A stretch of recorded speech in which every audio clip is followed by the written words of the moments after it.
There really is only one way to travel if you can do it, and that is travel privately. Just joking around with the Huskers about their trip from Lincoln to Chicago. In the famous words of Chicagoan Ferris Bueller, if you have the means, I highly recommend you get yourself one.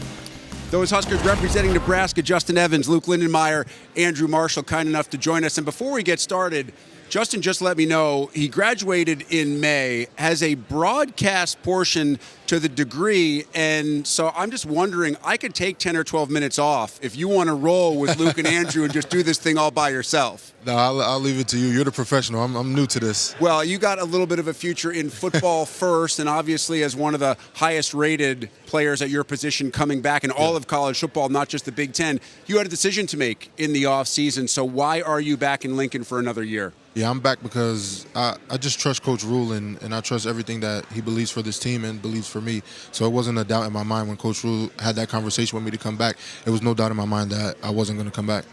So for you, how does your role change, if it does at all this year, not just on the field, but in the locker room and as a leader? Yeah, I think going into my second full season at playing center, I've grown so much as a player and as a leader, and just leaning on the team and just putting the team's best interest first. And I think I've done a great job of doing that and just accepting that role.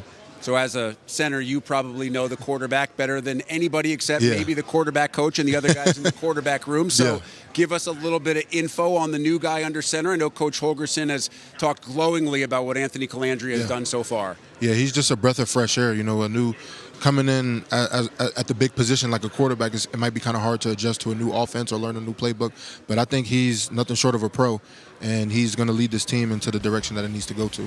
On the defensive side, Andrew, I know there's a little bit of a change again at DC, Rob Ulrich, but a guy who you are very familiar with from your previous stop at Idaho. Give us a little bit of background on Coach Ulrich and kind of what we could expect from his style of defenses that take the field for the Black Shirts in 2026. Yes, definitely.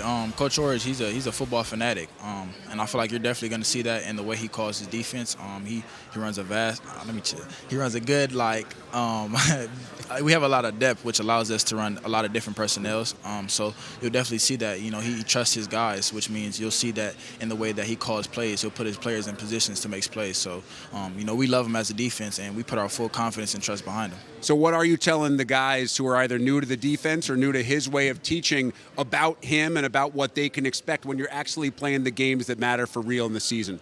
I just put your trust in him, and as long as if he can trust you, then you'll succeed, because he loves his guys and he wants all the guys on the defense to succeed. So if you have the ability and he sees that, he's going to try and put you on the field, and he's going to put you in a position to succeed.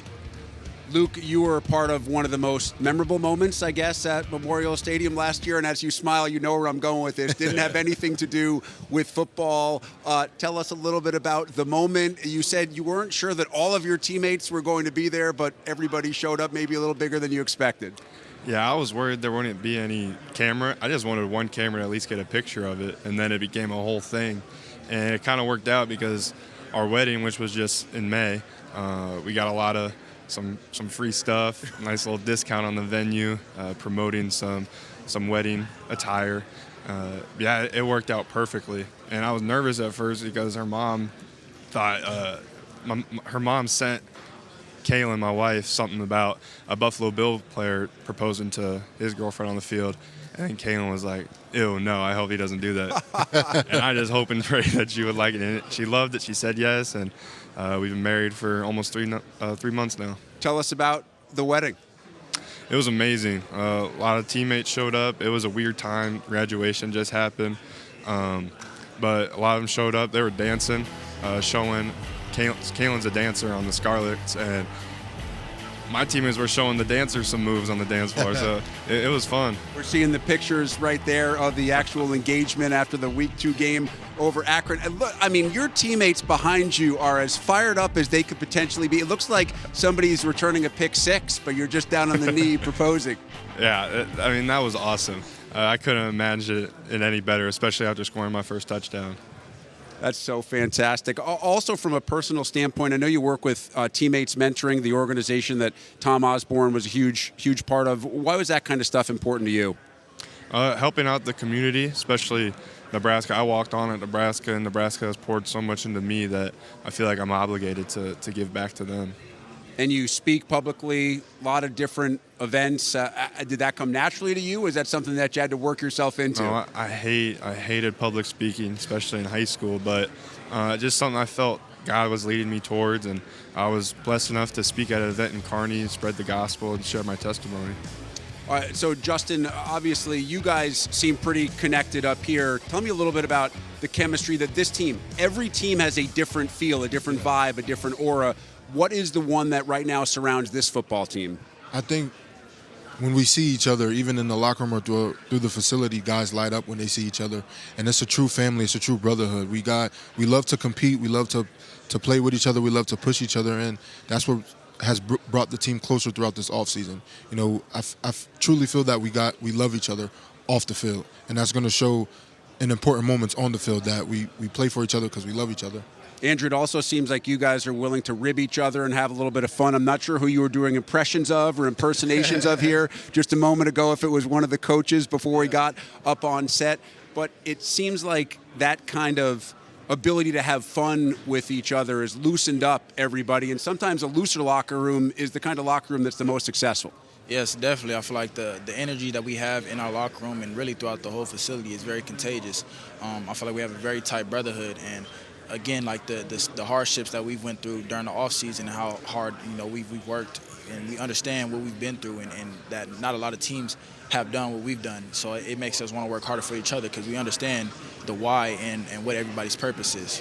You know what the expectations are in Lincoln, right? It's a fairly small town where you guys are the biggest story in town every single day, whether it's football season or off season as well.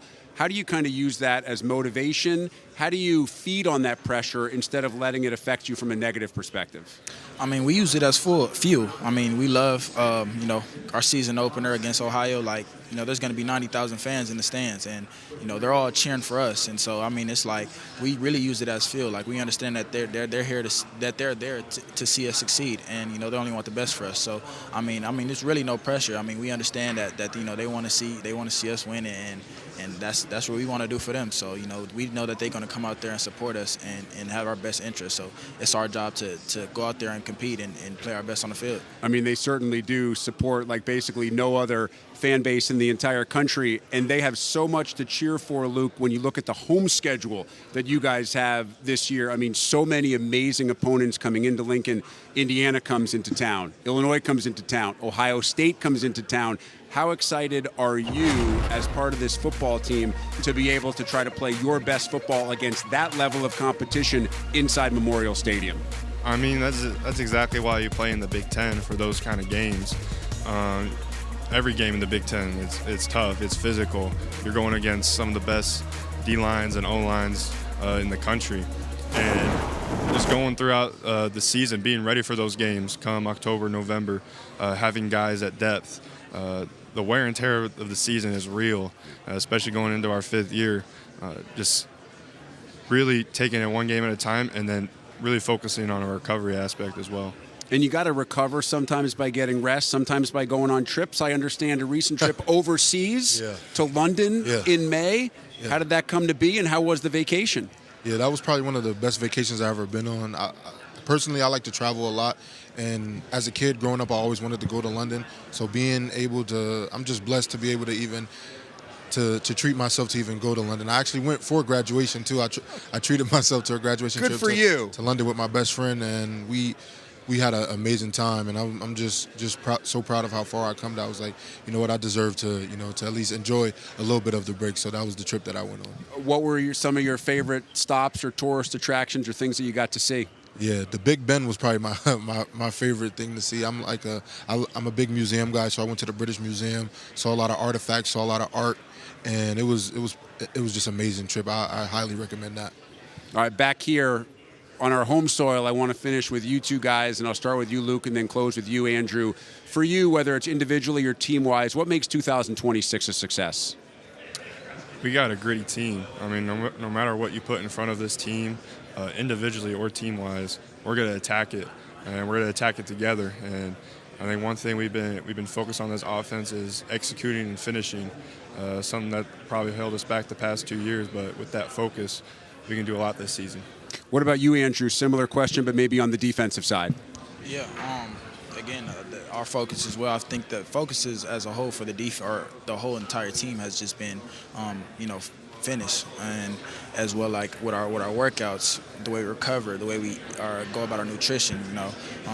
That we take that and we do all of that with intent, and I feel like you'll definitely see that, as well as like how better we've practiced with intent and how much we've sacrificed. Like we've gotten better at understanding that in order to be successful, in order to be the team that you want to be, in order for like all the goals that we have set for ourselves, you have to sacrifice. And I feel like we've done a good job of establishing that inside of the facility. So you'll see that like top down, from the depth that we have, like between the black to the white, like it all looks like one, because we all understand the standard we have for each other and how much we have to sacrifice to get where we want to be. As your coach, Matt Rule, said, you've checked some boxes, won those close games. The bowl drought is over. Now it's time to take that next step. And these three guys, Andrew Marshall, Luke Lindenmeyer, Justin Evans, a huge part of making that happen for Nebraska. Guys, appreciate the time. Stay healthy, play well in 2026. Thank you. Sir, thank you. Go Big Red. Coming up.